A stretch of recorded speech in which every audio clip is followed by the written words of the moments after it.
gran noche la que tenemos ahora por delante.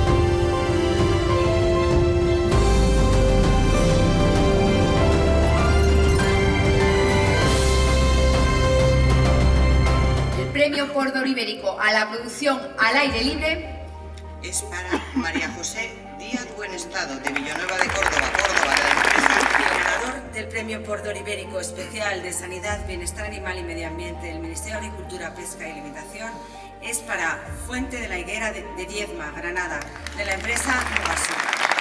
Enhorabuena. Córdor Ibérico con diamante es para Granja Valdisierro del Freno de Cantespino, Segovia, de la empresa de Por Soria.